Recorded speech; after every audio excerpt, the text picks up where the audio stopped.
আল্লাহ সুবহানাহু ওয়া তাআলা বলেন লিতুখরিজান নাস মিনাজ যুলুমাতি ইলান নূর। আমি আল্লাহ পাক মানুষদেরকে অন্ধকার থেকে আলোর সমাজে আনার জন্য আমি আল্লাহ সুবহানাহু ওয়া তাআলা এই পবিত্র কোরআন নাজিল করেছি। বলি না সুবহানাল্লাহ। হুদাল লিন্নাস, এই কোরআন যারা পড়বে, কোরআনের কাছে যারা আসবে, আল্লাহ সুবহানাহু ওয়া তাআলা ওই মানুষদেরকে হেদায়েত দিবেন। ওয়াবাইয়িনাতিম মিনাল হুদা ওয়াল ফুরকান, আর এই কোরআন যারা পড়বে তারা হক এবং বাতিলকে চিনতে পারবে। সুবহান। সম্মানিত দিনী ভাইরা আমার, আল্লাহ পাক রব্বুল আলামিন পবিত্র কোরআনুল কারীম নাজিল করেছেন। এই কোরআন যারা পড়বে, এই কোরআন যারা নিজের জীবনে, বাস্তব জীবনে প্রয়োগ করবে, আমল করবে, ওই বান্দারা হেদায়েত প্রাপ্ত হবে আল্লাহর পক্ষ থেকে। কথা বলেন না কেন? আর যারা কোরআন পড়বে না, কোরআন বুঝবে না, কোরআন ধরবে না, কোরআন বোঝার চেষ্টা করবে না, ওই বান্দাগুলো গোমরাই হবে। জোরে বলেন ঠিক কিনা? সম্মানিত দিনী ভাইরা আমার, এই কোরআন এমন একটি কিতাব, এই কোরআনটা ধরলেও সওয়াব, পড়লেও সওয়াব। কি বলেন? এই কোরআন এমন একটি কিতাব, কোরআনের সংস্পর্শে যারাই এসেছে তারাই আলোকিত হয়েছে। কথা বলেন ঠিক কিনা? আর যারা কোরআনের বিরোধিতা করেছে তারা গোমরাই হয়েছে, ধ্বংস হয়েছে। কথা বলেন ঠিক কিনা? কারণ আল্লাহ পাক রব্বুল আলামিন বলেন ইন্না নাহনু নাযালনা যিকরা ওয়া ইন্না লাহু লাহাফিযুন। এই কোরআন আমি আল্লাহ পাক নাজিল করেছি, আর এই কোরআনের সংরক্ষণের দায়িত্ব আমি আল্লাহ রব্বুল আলামিন নিজেই নিয়ে নিলাম। চিৎকার দিয়ে বলি আল্লাহু আকবার। সুতরাং যদি দুনিয়ার কোনো বাপ আর রাম এ কোরআনকে দুনিয়ার জমিন থেকে মিটায় দিতে চায়, তারা কোরআনকে মিটাতে পারবে না, বরং যারা এই কোরআনের বিরুদ্ধে লাগবে তাদেরকেই জমিন ছাড়া করে দিবেন যিনি, তিনি কে? চিৎকার দিয়ে বলেন তিনি কে? এই কোরআন এমন একটি কিতাব, কোরআনের বিরোধিতা যুগে যুগে যারাই করেছে, কোরআনের বিরোধিতা করে কোনো লাভ হয় নাই, বরঞ্চ কোরআনের বিরোধিতা করতে আসার কারণে তারাই জমিন থেকে বিদায় হয়েছে। কথা বলেন ঠিক কিনা? কারণ কোরআন একটি সত্য কিতাব। জোরে বলেন ঠিক কিনা? সম্মানিত দ্বীনি ভাইয়েরা আমার, আল্লাহ রাব্বুল আলামিন দুনিয়ার জমিনে মানুষকে আল্লাহ সুবহানাহু ওয়া তাআলা দুনিয়ার জমিনে পাঠিয়েছেন। দুনিয়ার জীবনটা মানুষের জন্য ক্ষণস্থায়ী একটা জীবন। কথা বলেন, এই দুনিয়ার জীবনটা ক্ষণস্থায়ী, মৃত্যুর পরে আখিরাতের জীবনটা চিরস্থায়ী একটা জীবন। দুনিয়ার এই ক্ষণস্থায়ী জীবনে বান্দা যে কাজগুলো করবে, ওই কাজগুলো যদি আল্লাহর পছন্দের হয়, আল্লাহ পাক খুশি হয়ে মৃত্যুর পরে তাকে জান্নাত দিবেন। কথা বলেন ঠিক কিনা? যদি দুনিয়ার কাজগুলো আল্লাহর পছন্দনীয় না হয়, আল্লাহ বিরোধী কাজ যদি বান্দা করে, আল্লাহ বিরোধী কাজ যদি গোলাম করে, আল্লাহ পাক তার উপর অসন্তুষ্ট হয়ে যাবেন। আর আমার আল্লাহ যদি একটা বার অসন্তুষ্ট হয়ে যায়, তাহলে জাহান্নাম ছাড়া উপায় নাই। ঠিক কিনা বলে? এই দুনিয়ার জীবন আল্লাহ পাক মানুষকে পাঠিয়েছেন। আল্লাহ সুবহানাহু ওয়া তাআলা ঈমানদার বান্দা যারা, তাদেরকে আল্লাহ রাব্বুল আলামিন আল্লাহর জান্নাতে প্রবেশ করাবেন। তবে ঈমানদার যদি মুখে বলে আমি ঈমান এনেছি, তাহলে কি তাকে ছেড়ে দেওয়া হবে? জোরে বলেন। ঈমানদার যারা মুখে ঈমানের কথা বললেই তাদেরকে ছেড়ে দেওয়া হবে না, বরং ঈমানের পরীক্ষা করা হবে। আল্লাহ পাক সেই কথা কোরআনের মধ্যে চমৎকার করে বলেন। আল্লাহ সুবহানাহু ওয়া তাআলা বলেন আহাসিবান নাসু আন ইউতরাকু আন ইয়াকুলু আমান্না ওয়া হুম লা ইফতানুন। আল্লাহু আকবার। মানুষেরা কি মনে করেছে নাকি আইয়াকুলু আমান্না, কেবলমাত্র মুখ দিয়া বলবে আমি ঈমান এনেছি, এই কথা বললেই তাদেরকে ছেড়ে দেওয়া হবে। কিন্তু না, মানুষদেরকে ঈমানের পরীক্ষা দেওয়া লাগবে। ঈমানের পরীক্ষায় যারা পাশ করবে তারাই জান্নাতে যাবে। কথা বলেন ঠিক কিনা? ঈমানের পরীক্ষায় পাশ করা লাগবে। সম্মানিত দ্বীনি ভাইরা আমার, মুখ দিয়ে যদি বলি আমি ঈমান এনেছি, এই কথা বললেই হবে না, বরং ঈমানের পরীক্ষা দেওয়া লাগবে। যুগে যুগে সবাই ঈমানের পরীক্ষা দিয়েছিল। কথা বলেন ঠিক কিনা? ঈমানের অগ্নি পরীক্ষা দিয়ে দিয়ে তারপরেই মানুষ জান্নাতি সার্টিফিকেট প্রাপ্ত হয়েছেন। কথা বলেন ঠিক কিনা? ঈমানের পরীক্ষা দিয়েছিল আমার আপনার জাতির পিতা সাইয়েদনা ইব্রাহিম আলাইহিস সালাম। কি বলেন? জাতির পিতা কে? জোরে বলেন, কার কথা? আল্লাহ পাক বলেন মিল্লাতাম আবিকুম ইব্রাহিম হুয়া সাম্মাকুমুল মুসলিমিন। মুসলিম যারা, তারা জাতির পিতা হিসেবে ইব্রাহিম আলাইহিস সালাম ছাড়া আর কাউকে গ্রহণ করবে না। চিৎকার দিয়ে বলি আল্লাহু আকবার। আর জোরে বলি আল্লাহু আকবার। সুতরাং যারা ইমানদার, যারা মুসলিম, যাদের শরীরে মুসলমানের রক্ত প্রবাহমান, তারা জাতির পিতা হিসেবে একমাত্র বৈধ জাতির পিতা, আল্লাহর পক্ষ থেকে সার্টিফিকেট প্রাপ্ত জাতির পিতা ইব্রাহিম আলাইহিস সালাম ছাড়া আর কাউকে মানতে পারে না। কথা বলেন ঠিক কিনা? যারা এই যুগে যুগে এই 17 বছরে নতুন জাতির পিতা বাংলার জমিনে বানিয়েছে, তারা বাংলার ইমানদারদের ইমানের মধ্যে ভেজাল ঢুকিয়েছে। কথা বলেন ঠিক কিনা? কারণ এই পৃথিবীতে মুসলিম জাতির একমাত্র বৈধ জাতির পিতা ইব্রাহিম আলাইহিস সালাম। ফতোয়া দিয়েছেন কে? জোরে বলেন কে?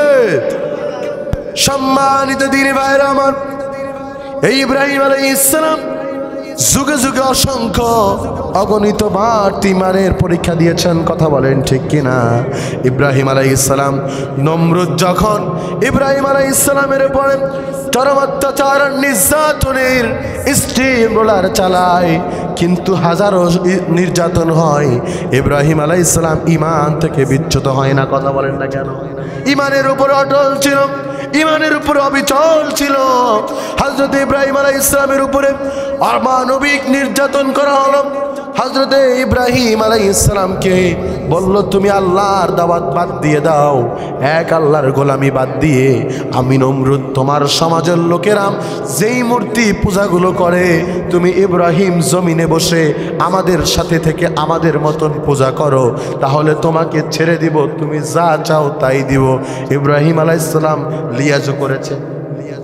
বলেন, লিয়াজু করেছে? লিয়াজু করে নাই। ঈমানের উপরে অটল ছিল, ঈমানের উপরে অবিচল ছিল। হযরতে ইব্রাহিম আলাইহিস সালাম ঈমানের উপরে অবিচল থেকে তিনি আল্লাহর গোলামি করেছেন। আল্লাহর গোলামি করার কারণে ইব্রাহিম আলাইহিস সালামের উপরে আবারও পরীক্ষা এসেছে। কথা বলেন। হযরতে ইব্রাহিম আলাইহিস সালামকে বিশাল অগ্নিকুণ্ড বানানো হলো। ওই অগ্নিকুণ্ডের মধ্যে হযরতে ইব্রাহিম আলাইহিস সালামকে নিক্ষেপ করবে নমরুদ। নমরুদ ডাক দিয়ে বলো, ইব্রাহিম, ওই যে বিশাল অগ্নিকুণ্ড দেখতে পাও, ওই অগ্নিকুণ্ডের মধ্যে আমি তোমাকে ফেলে দেব। যদি কিনা তুমি, আমি নমরুদ, আমার গোলামি করো, আমরা যেই পূজা করি ওই পূজা করো, তাহলে আগুন থেকে তোমাকে বাঁচায়া দিব। ইব্রাহিম আলাইহিস সালাম বলেন, আমি যে আল্লাহর গোলামি করেছি, যে আল্লাহর উপর ঈমান এনেছি, ওই আল্লাহর উপরে ঈমান আনার কারণে ওই আগুনে একবার কেন 1000 বার পুড়তে আমি ইব্রাহিম রাজি আছি। আল্লাহু আকবার। ইব্রাহিম আলাইহিস সালামকে নমরুদ ওই বিশাল আগুনের মধ্যে নিক্ষেপ করবে যখন, ইব্রাহিম ঈমানের উপরে অটল ছিল। আল্লাহ রাব্বুল আলামিন সঙ্গে সঙ্গে আগুনকে ডাক দেয়া বলে, কুলনা ইয়া নারু কুনি বারদাও ওয়া সালামা। চিৎকার দিয়ে বলি আল্লাহু আকবার। ও আগুন, যেই ইব্রাহিম আমাকে আল্লাহ আমাকে রব হিসেবে মেনে নেওয়ার কারণে, আমার গোলামি করার কারণে আজকে নমরুদ আগুনের মধ্যে ইব্রাহিমকে নিক্ষেপ করেছে। আমার গোলামি করার কারণে আমার বন্ধু ইব্রাহিমের জন্য শান্তির একটা বিছানা তুমি হয়ে যাও। চিৎকার দিয়ে বলি আল্লাহু আকবার।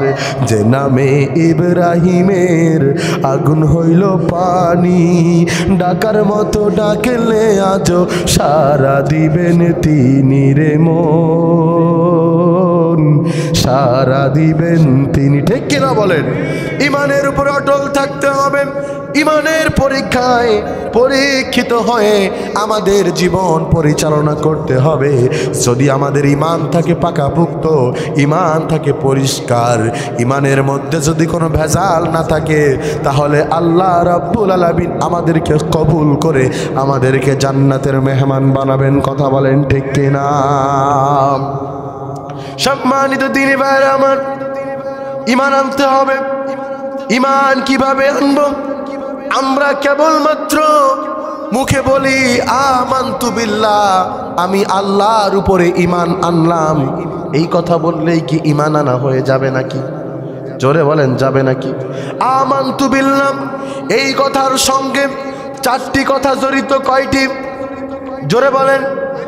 চারটি কথা যদি একটা মানেন আর একটা আপনি না মানেন, তাহলে আল্লাহর উপরে ইমান আনা হবে না। আমি কি বলবো? চারটি কথা। এক নম্বরে আমানতু বিল্লাহ, ইমানের সঙ্গে আমি আল্লাহর উপরে ইমান এনেছি, এই কথার সঙ্গে আপনাকে আল্লাহর অস্তিত্ব মানতে হবে। কি মানতে হবে? আল্লাহর অস্তিত্ব মানতে হবে, আল্লাহর ক্ষমতা মানতে হবে, আল্লাহর গুণাবলী মানতে হবে, আল্লাহর আইন মানতে হবে। কয়টা? জোরে বলেন। এক নম্বরে আল্লাহর অস্তিত্ব, আল্লাহর ক্ষমতা, আল্লাহর গুণাবলী আর আল্লাহর আইন। এই চারটা কথা আমানতু বিল্লাহর সঙ্গে জড়িত। এখন যদি আপনি একটা মানেন, তিনটা মানেন, না মানেন, ঈমান আনা হবে। একটা যদি মানেন আমানতু বিল্লাহ, আল্লাহর অস্তিত্ব কাফেরেরাও মানত।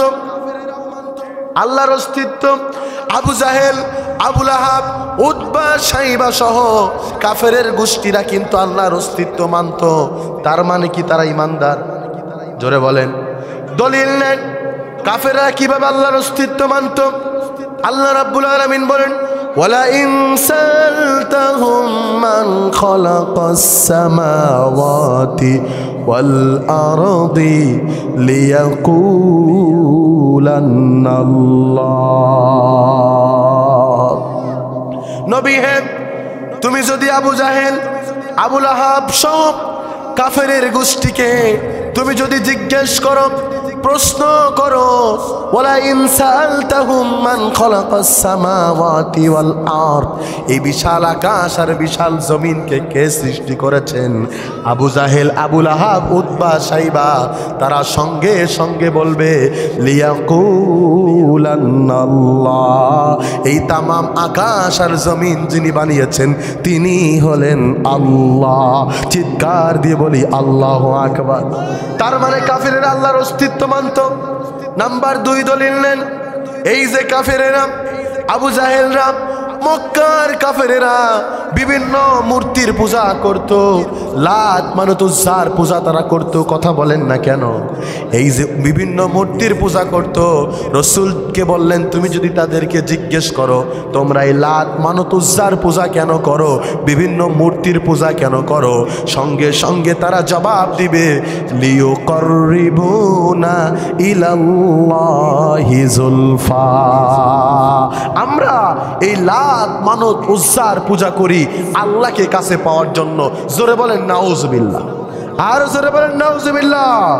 আল্লাহকে পাওয়ার জন্য নতুন আল্লাহর পূজা তারা করতে। কথা বলেন ঠিক কিনা? কিন্তু আমার আল্লাহ এমন আল্লাহ, যেই আল্লাহর কাছে যাওয়ার জন্য নতুন কোনো ওসিলার প্রয়োজন হয় না। কথা বলেন ঠিক কিনা? আমার আল্লাহ এমন আল্লাহ, বান্দা নিজে গভীর রাতে আল্লাহকে ডাকবে, আল্লাহ বলে ওয়াকালা রাব্বুকুম উদউনি আস্তাজিব লাকুম, কে আছো বান্দা গভীর রাতে আমাকে ডাকো, আস্তাজিব লাকুম, দাওয়াতিকুম, আমি তোমাদের ডাকের জবাব দিব। চিৎকার দিয়ে বলি সুবহানাল্লাহ। তাহলে আল্লাহ আমাদের ডাকের জবাব দিবে। আল্লাহকে পাওয়ার জন্য নতুন কোনো কিছুর পূজা করা যাবে না। কথা বলেন ঠিক কিনা? সম্মানিত হাজিরিন, তাহলে আমানতু বিল্লাহর সঙ্গে কয়টি কথা জড়িত? সবাই বলুন।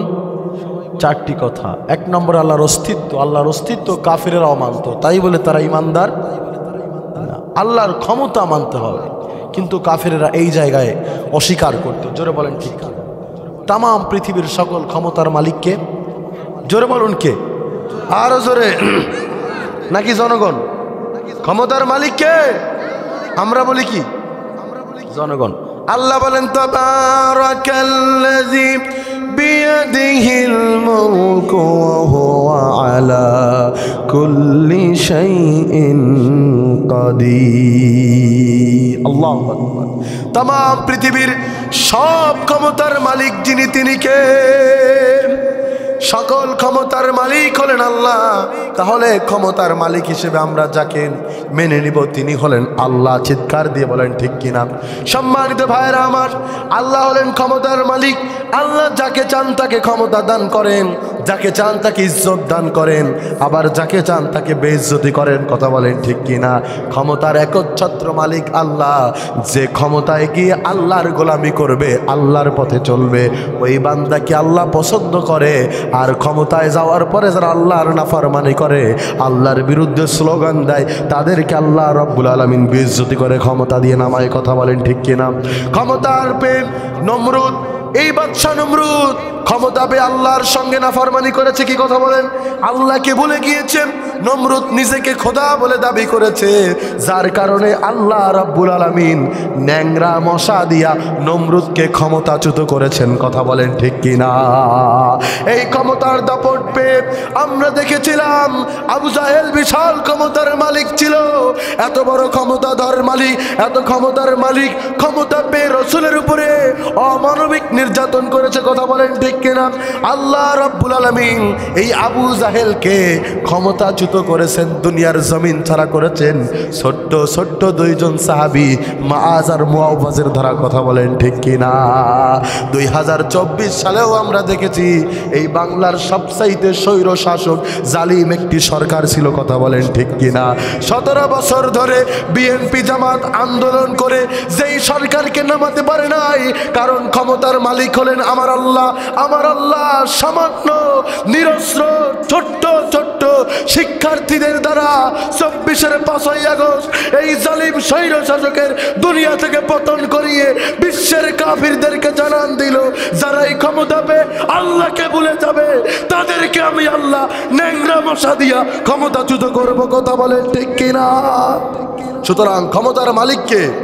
জোরে বলেন কে? ক্ষমতার মালিক হিসেবে আমরা কাকে মানব? চিৎকার দিয়ে বলেন কাকে মানব? আল্লাহ ছাড়া দুনিয়ার কোনো মানুষ ক্ষমতার মালিক হতে পারে না। কথা বলেন ঠিক কিনা? একমাত্র একচ্ছত্র ক্ষমতার মালিক হলেন আল্লাহ। সেই আল্লাহর সাথে যারা নাফরমানি করবে, আল্লাহর সাথে যারা গাদ্দারি করবে, তারা যতই ক্ষমতাধর হোক না কেন, জুতা পিটা করে ক্ষমতা ছাড়া করতে পারেন আল্লাহ। কথা বলেন ঠিক কিনা? আল্লাহ আমাদের কবুল করুন, আমিন।